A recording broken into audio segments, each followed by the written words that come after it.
It was 2:17 in the morning when I woke up to the unmistakable sound of an electric charger clicking on outside my bedroom window. At first, I thought I was dreaming, half asleep, half annoyed. But then came the loud splash.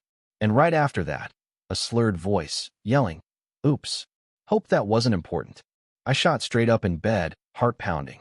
I leaned over the edge of the window, looked out over my dock. And there she was, Karen, in a robe, barefoot, sipping Chardonnay straight from the bottle, while her golf cart was plugged into my solar battery unit. This wasn't just any solar unit, it was the one I'd installed myself, for my fishing rig and dock lights. The very same one that powered my boat for those early morning runs. I'd spent 2 full summers building that dock by hand, bolting every plank, weatherproofing the wiring. This was my little corner of peace, my private retreat. And now, here she was, helping herself to my power like it was a free community service. She didn't even flinch when I confronted her. With that same fake sweet tone, she looked me dead in the eye and said, "Electricity is community property now. You should check with the HOA, sweetheart." That's when I knew this wasn't just entitled behavior or it was war. The next morning, I stared out at the wet tire tracks her golf cart had left on my dock. My solar panel was dripping with wine from where she spilled it, and the energy drain was obvious. A quick check with my multimeter confirmed that my system had been tampered with. One of the breakers had tripped, and I could feel my blood start to boil. This was no mistake. It was deliberate. And that's when the idea that Karen and her HOA cronies had it out for me really sank in. I wasn't one to cause trouble. I lived outside the main loop of the neighborhood on purpose. I paid my dues. I kept my head down. I stayed out of their petty HOA politics, but now it seemed like I was the target of some sort of petty vendetta. So, I called Karen that afternoon. I tried to keep it cool, professional, but you could tell she had no intention of backing down. "Oh, you're the one with the dock?" she asked, all syrupy sweetness, as if she hadn't been on it just hours earlier, like it was her personal charging station. She claimed her HOA-assigned plug was all the way across the neighborhood, and it was just easier to use mine. I reminded her politely that she didn't have permission. This was a private system, installed on my property, and if she kept using it without my consent, it was theft. Her response? A condescending laugh. "It's just a little electricity. Chill." 2 days later, I found her golf cart back on my dock, charging again. This time, she'd brought along a homemade extension cord, and the ends of the cable were clipped to my solar rig's input box with cheap alligator clips. Worse yet, she'd left the dock hatch open, and saltwater had gotten inside the junction box.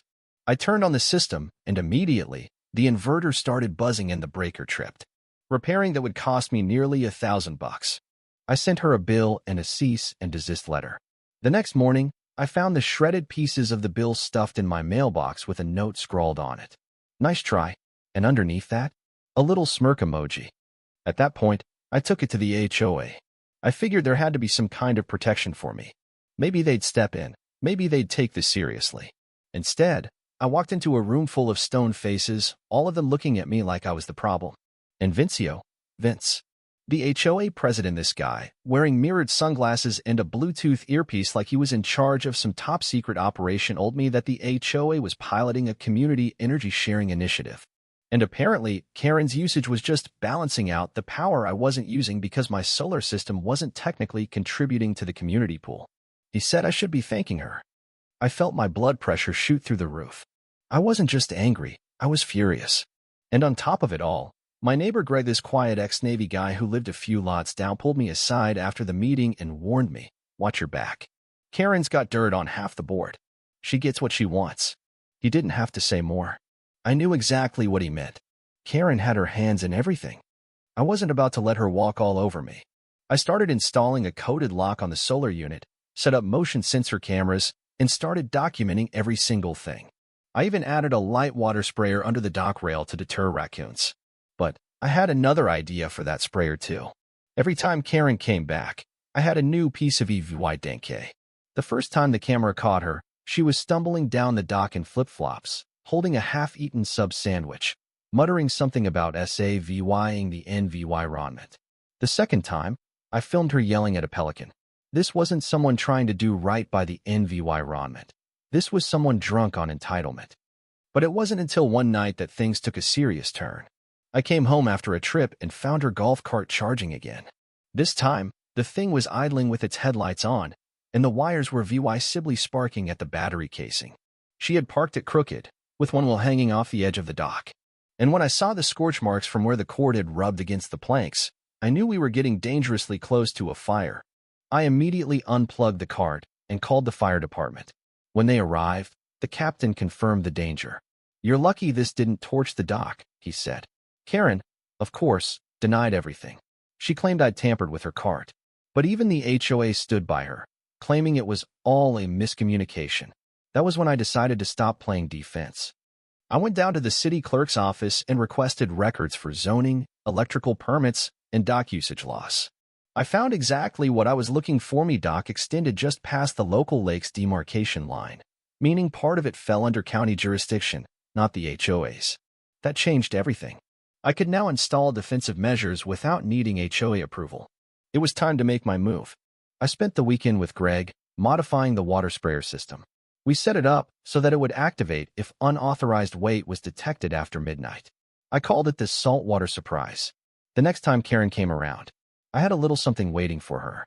3 nights later, at exactly 1:06 a.m., she crept onto the dock with her golf cart wearing a nightgown and oversized sunglasses. The pressure plate under the ramp triggered the sprayer, and a jet of cold lake water hit her cart, her flip-flops, and her wine tumbler all at once. She screamed, slipped, and fell, and I had it all on camera. The next morning, I printed the photo and sent it to the HOA board with a note that read, "Echoing initiative testing in progress. Results, mixed." For a moment, it seemed like the situation had finally quieted down. But that illusion didn't last. 2 days later, I got a letter from the HOA claiming my dock was now part of a community green energy initiative. They included a list of approved shared solar access zones, and my property was on it. I was listed under Category B, with no permission, no vote, and no prior conversation. That was the moment I realized Karen had gone from just stealing my power to trying to control the narrative altogether. I wasn't about to let this slide. I started reaching out to a zoning attorney and began planning my next move. Then, one evening, a white utility van with a Green Grid Technologies magnet showed up near my property. 2 guys in safety vests were walking toward my dock, clipboard in hand, ready to install neighborhood infrastructure. I asked to see their permits. They had none. They left quickly, but the tension was mounting. The next morning, I received a glossy letter from Green Grid Technologies. They claimed my dock was now part of the Regional Smart Charging Initiative. The kicker? Karen's name was listed as the site supervisor.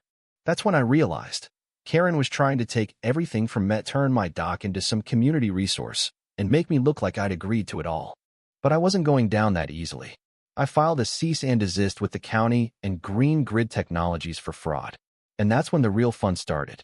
Karen came back again with a new Tricka-modified golf cart that looked more like a science experiment than anything else. This time, she had a robotic arm to plug into my solar terminal. But I had a little surprise for her. I'd changed the wiring. The moment she plugged in, the system overloaded, her cart went dark, and she panicked. As her cart rolled back, she slipped, falling into the water, and the whole thing was caught on camera again. The VY went VY row, and the next HOA meeting was packed. Karen didn't show up, but I did, and I had the EVY Denke to back up every single claim. The board was forced to confront the truth. They didn't like it, but they couldn't ignore it anymore. In the end, Karen was removed from all committee positions, the energy sharing initiative was canceled, and my dock was finally recognized as private property outside the HOA's control. So what's the moral of this story? When someone thinks they can push you around, especially with a facade of power, sometimes all it takes is a little bit of salt water and a whole lot of truth. So, what do you think?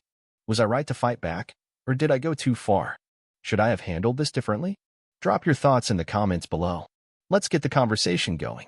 And don't forget to share your own stories if you've ever had a Karen in your life. How did you deal with it?